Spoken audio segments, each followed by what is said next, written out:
Hey, salut tout le monde, c'est Gaz, j'espère que vous allez bien. Aujourd'hui, dernier jour à Hokkaido. Je suis en train de me diriger vers le lac Akan qui est à 1 heure du lac Kusharo, donc où je séjourne. Et sur le chemin, comme d'habitude, une magnifique vue, donc je voulais vous en faire profiter. Hein?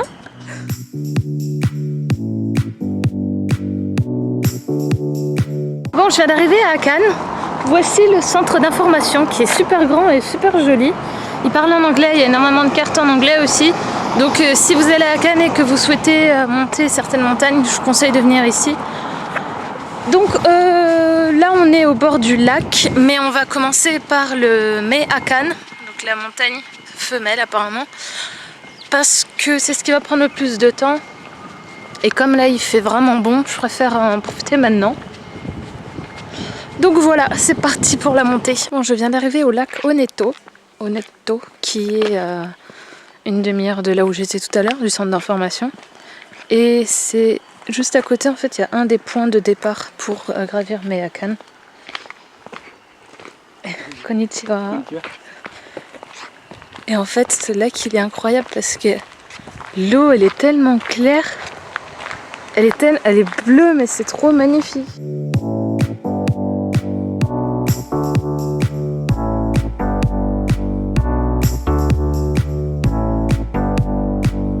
Bon, voilà l'entrée de Otonto.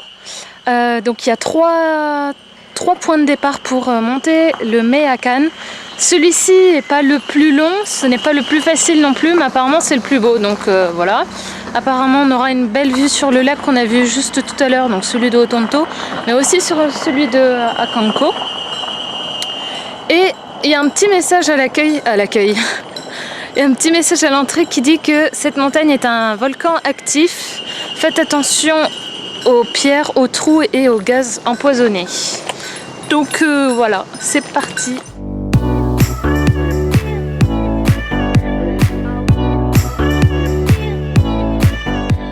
J'ai remarqué les arbres, il y a énormément d'arbres dans les forêts japonaises qui sont tombés, qui sont morts. D'ailleurs, il y en a partout, dans un cimetière. Et en fait, c'est parce que les montagnes japonaises sont énormément rocheuses. Et du coup, en fait, leurs racines ne peuvent pas s'ancrer très profond dans la terre. Et quand l'arbre devient du coup trop lourd ou trop grand, forcément ça bascule. Et puis voilà, les arbres de 60 ans qui crèvent pour rien. C'est trop dommage.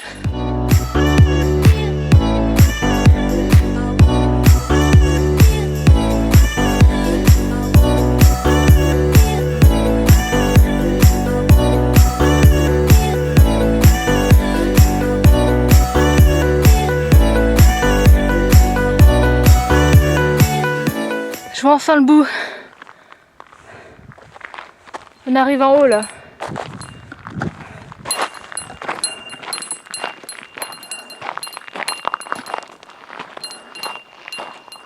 Ça y est, je suis enfin arrivée. J'ai dû mettre un foulard parce que c'était pas très respirable l'odeur. Et voilà le volcan.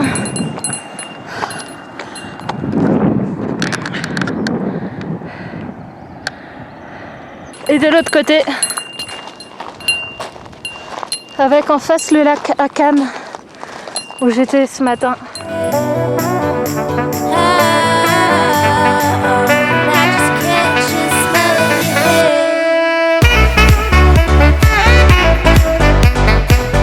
Bon voilà, il m'aura fallu exactement 2 heures pour faire la montée. Sachant que j'ai pris mon temps surtout vers la fin parce que ça tirait sur la couenne, j'en pouvais plus. Mais en tout cas, je suis trop contente parce que c'est la première fois que j'ai une vue sur un volcan comme ça. Et que je monte une montagne aussi haut, toute seule, comme une grande. Voilà, donc j'espère qu'il va me falloir une heure voire moins si possible pour redescendre. Même si ça m'étonnerait beaucoup. Bon, c'est parti pour la descente dans la purée d'œufs pourris là. Cette odeur, c'est une horreur. Je crois que... En plus, les Japonais, ils adorent manger les œufs. Moi, c'est pas ce que je préfère. J'aime bien vite fait, mais manger tous les jours, j'en peux plus. Mais alors là, après ce volcan, je peux vous dire que je vais faire un régime d'œufs pendant un petit moment, je crois.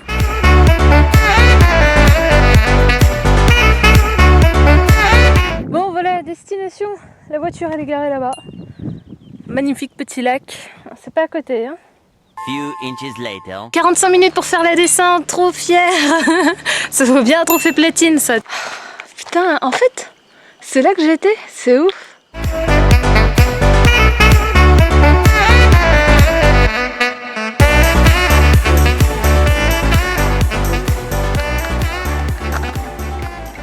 Il y a beaucoup de renards sur la route, alors surtout faites très attention si vous prenez la route à Hokkaido à ne pas les blesser, parce que tout à l'heure j'en ai attendu un et il me courait derrière au milieu de la route. Oh, en plus il est blessé à un œil, le pauvre. Mais ils sont vraiment trop mignons, mais faites vraiment attention. 20 minutes later.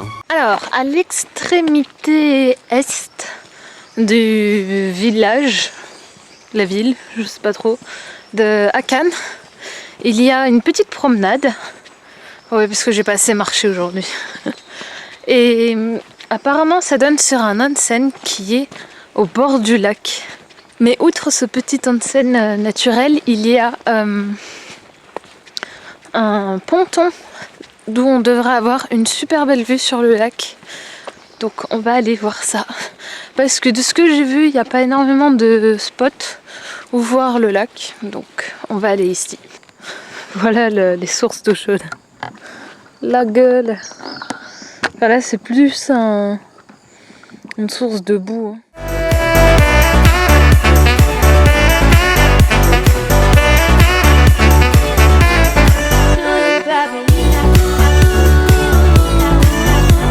Alors ce coin-là du Hokkaido est aussi connu pour ses marimo, c'est des petites algues qui ressemblent à des boules. Et voilà à quoi ça ressemble plus précisément. Et ils en vendent partout. C'est trop marrant.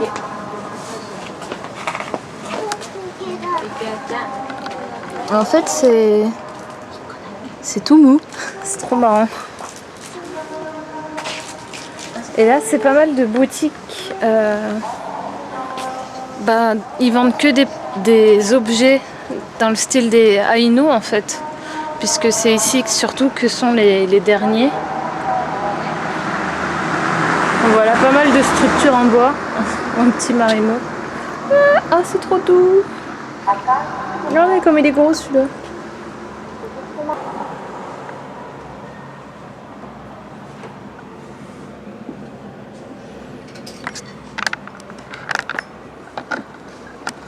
Alors ça c'est excellent, c'est le dieu de la nourriture parce que si vous mangez bien, vous êtes toujours heureux et vous avez plus de chances d'être riche.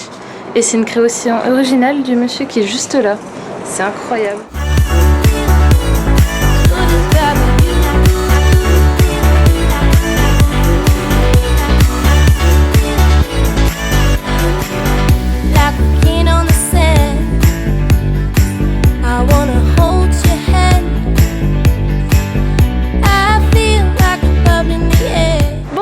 Alors, il y a beaucoup d'autres boutiques. Il y en a qui sont vraiment super jolies, mais ils n'ont pas accepté que je filme. Donc, je ne pourrais pas vous les montrer, à vous de les découvrir. Il y en a une bonne dizaine. Il y en a qui vendent la même chose, d'autres qui vendent vraiment des objets originaux. Ils sont tous dans la rue principale de Akan. Donc ça, c'est plutôt pratique. Et c'est assez intéressant en fait de découvrir chacune des boutiques. Donc du coup j'ai beaucoup aimé, surtout que c'est des choses qu'on ne voit pas ailleurs, c'est vraiment unique. Donc si vous passez par là, ne les loupez pas surtout. Donc voilà, cette vidéo va s'arrêter ici puisque je n'ai pas grand chose d'autre à vous montrer. En tout cas, il n'y a pas grand chose d'autre à faire non plus. Si vous avez apprécié cette vidéo, n'hésitez pas à mettre un petit pouce bleu, n'hésitez pas à aller faire un tour si vous êtes de passage à Hokkaido. Et puis on se dit à la prochaine fois. Tchuss!